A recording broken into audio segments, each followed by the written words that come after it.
Masih dalam bab Fadl Sa'ad bin Abi Waqqas radhiyallahu anhu ardah. Bab keutamaan Sa'ad bin Abi Waqqas radhiyallahu anhu ardah.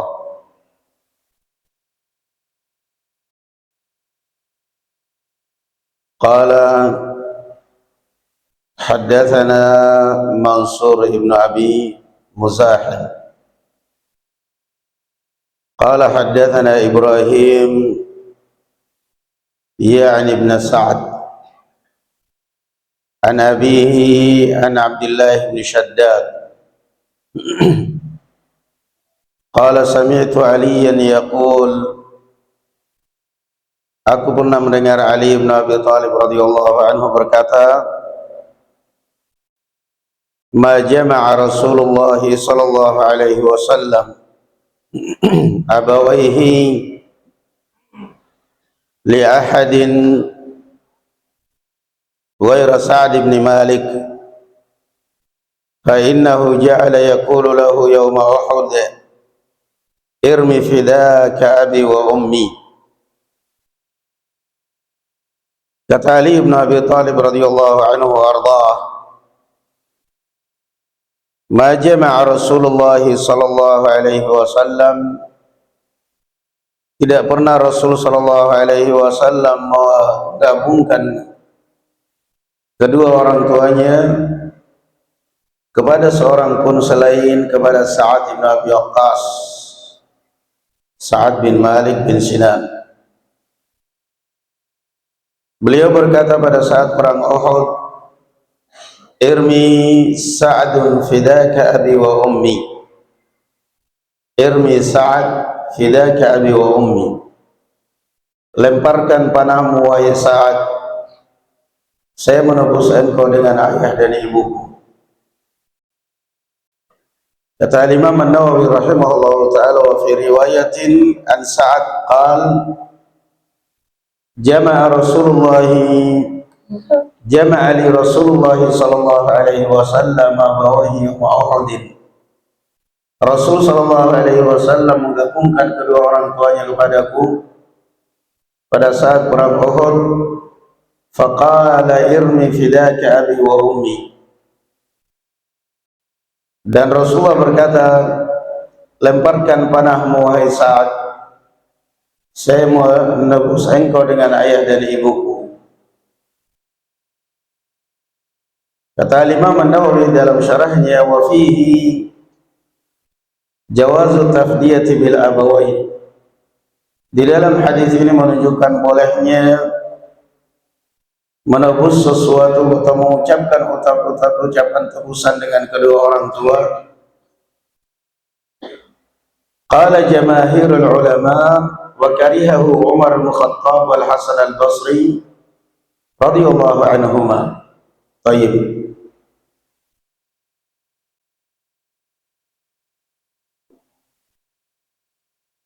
Kisah di dalam hadis ini ketika perang Uhud terjadi antara kaum muslimin dan kaum musyrikin. Di dalam perang Uhud, kaum muslimin mereka terpecah konsentrasinya setelah dihujani anak panah dari atas bukit Uhud. Dan itu terjadi setelah pasukan pemanah dari atas bukit Uhud meninggalkan bukit Uhud karena tergiur dengan taktik dan strategi kaum musyrikin. Abu Sufyan CS, mereka pergi, terlihat dari atas bukit Uhud mereka mundur dan menghamburkan harta serta meninggalkan kaum wanita di belakang barisan. Laki-laki sudah lari terlebih dahulu, kaum wanita tertinggal di belakang. Sehingga posisi yang paling menguntungkan yang bisa leluasa melihat adalah kaum muslimin yang berada di atas bukit Uhud yang disebut dengan Ar-Rumah. pasukan pemanah. Kalau zaman sekarang sniper yang ditempatkan di atas bukit Uhud. Mereka melihat kondisi seperti itu, berteriak al-ghanimah al-ghanimah. Saatnya kita mengumpulkan harta rampasan perang. Al-ghanimah al-ghanimah. Kita sudah menang. Saatnya kita mengumpulkan harta rampasan perang.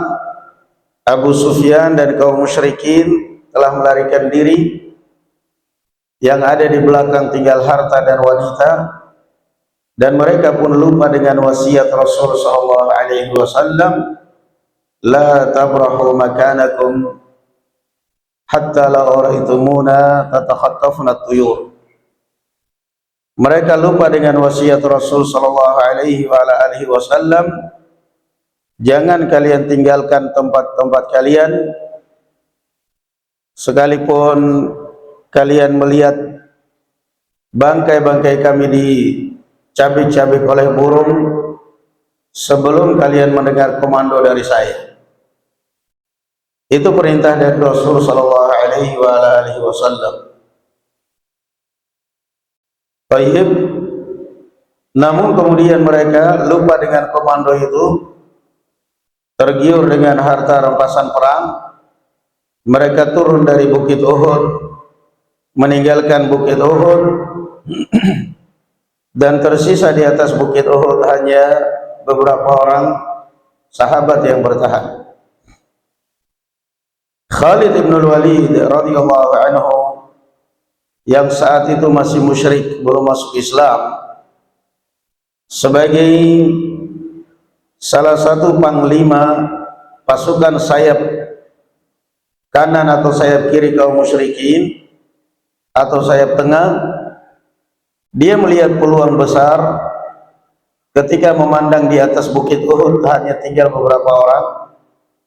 Maka dia pun dengan pasukannya memacu kuda menaiki bukit Uhud dan mengambil alih membunuh sisa-sisa pemanah yang ada di atas bukit Uhud, mengambil alih bukit Uhud dan menghujani kaum muslimin dengan anak panah. Kaum muslimin yang tadinya merasa aman, merasa tenang, gak mungkin diserang dari bukit Uhud karena ada pemanah, ada pasukan pemanah yang ditempatkan di bukit Uhud, pun akhirnya mereka tercengang dan kaget. Tiba-tiba mereka diserang balik dari atas bukit Uhud. Tak tahunya mereka sudah terkepung. Kaum muslimin terkepung. Posisi mereka yang tadinya mereka merasa aman dari bukit Uhud, mereka justru berbalik. Dihujani panah sampai terbunuh 70 orang kaum muslimin. Dan Rasul sallallahu alaihi wasallam patah gigi geraham beliau sallallahu alaihi wasallam karena terkena panah sampai barakallahu fikum Abu Ubaidah habis semua giginya, copot semua giginya untuk mencabut anak panah yang menancap di rahang beliau sallallahu alaihi wasallam. Dicabut oleh Abu Ubaidah dengan gigi tengah, terlalu kuat menancap anak panahnya sampai habis gigi beliau radhiyallahu anhu arda, anak panah susah keluarnya. Di tengah kepanikan itu, para sahabat pun lari menyelamatkan diri. Mereka lari, para sahabat lari menyelamatkan diri karena tidak tahu dari mana mereka diserang, dari mana datangnya anak panah, di mana lawan. Sehingga para sahabat atau pasukan muslimin mereka menyelamatkan diri, berlindung sampai mereka tidak lagi peduli di mana posisi Rasul sallallahu alaihi wasallam. Ada beberapa sahabat radhiyallahu anhum warḍahum ajma'in yang tetap konsentrasi melindungi Rasul sallallahu alaihi wasallam, seperti Abu Talha, Sa'ad bin Abi Waqqas yang membentengi Rasulullah sallallahu alaihi wasallam dengan badannya. Rasul sallallahu alaihi wasallam terkepung oleh kaum musyrikin. Dia terus melawan dengan sekuat tenaga, membentengi Rasul sallallahu alaihi wasallam, menghalau kaum musyrikin dengan sisa-sisa panah yang ada di tangannya, dengan pedangnya, dengan tombaknya, menghalau kaum musyrikin jangan sampai mereka menyentuh Rasul sallallahu alaihi wasallam. Di saat itulah kemudian Rasul sallallahu alaihi wasallam mengumpulkan anak panah dari kaum musyrikin, anak panah yang jatuh dari kaum musyrikin, anak panah yang dipanahkan oleh kaum musyrikin yang tidak mengenai sasaran, dikumpulkan oleh Rasul sallallahu alaihi wasallam dan diserahkan kepada Sa'ad bin Abi Waqqas sambil beliau mengatakan, irmi Sa'adun fidaka abi wa ummi. Beliau mengumpulkan anak-anak panah kaum musyrikin dan menyerahkannya kepada Sa'ad bin Abi Waqqas radhiyallahu anhu arda. Beliau sambil mengatakan, irmi Sa'adun fidaka abi wa ummi. Lemparkan panahmu wahai Sa'ad, saya menebus engkau dengan kedua orang tua. Dan ini adalah suatu kemuliaan bagi bangsa Arab, bagi orang-orang Arab saat itu, dan saat sekarang pun seperti itu ungkapan mereka. Ketika seseorang berani mengungkapkan, silahkan kamu lakukan ini. Saya berani menebus engkau dengan kedua orang tuaku kalau seandainya boleh. Silakan kamu lemparkan panah, taruhan saya, taruhannya adalah kedua orang tua. Irmi Sa'ad fidaka abi wa ummi. Saya pertaruhkan kedua orang tuaku wahai Sa'ad. Saya pertaruhkan kehormatan kedua orang tuaku. Saya pertaruhkan nama kedua orang tuaku. Saya tebus kehormatanmu dengan kedua orang tuaku. Yang penting irmi Sa'ad, lemparkan panahmu, disemangati. Maka ini termasuk hal yang membuat iri para sahabat, termasuk Ali bin Abi Thalib radhiyallahu anhu mengatakan, ma jama'a Rasulullah sallallahu alaihi wasallam abawaihi li ahadin ghaira Sa'ad bin Abi Waqqas. Nah, dan berhasil alhamdulillah Sa'ad bin Abi Waqqas dan beberapa orang sahabat, bahkan Rasul sallallahu alaihi wasallam penasaran ketika beliau melontarkan panah. Beliau melihat arah panah kena sasaran atau tidak. Maka beliau saat mengatakan, ya Rasulullah, nahri dun nahri. Ya Rasulullah, lehermu posisi selalu di belakang leher saya. Maksudnya supaya kalau ada anak panah kaum musyrikin jatuh tidak mengenai engkau ya Rasulullah, melainkan mengenai diri saya sendiri, mengenai leher saya. Ini yang namanya pengorbanan cinta kepada Rasul sallallahu alaihi wasallam. Dan sejarah-sejarah seperti ini, sejarah-sejarah Islam sekarang subhanallah di Indonesia pun makin jauh. Materi-materi maulid Nabi, materi-materi pengajian makin jarang mengisahkan sejarah-sejarah Rasul yang sebenarnya, kisah-kisah perjuangan para sahabat yang sebenarnya. Malah lebih condong seringnya yang ada adalah musik, bahkan dikolaborasikan dengan nyanyian, dengan dangdut. Iyadzan billah. Naam.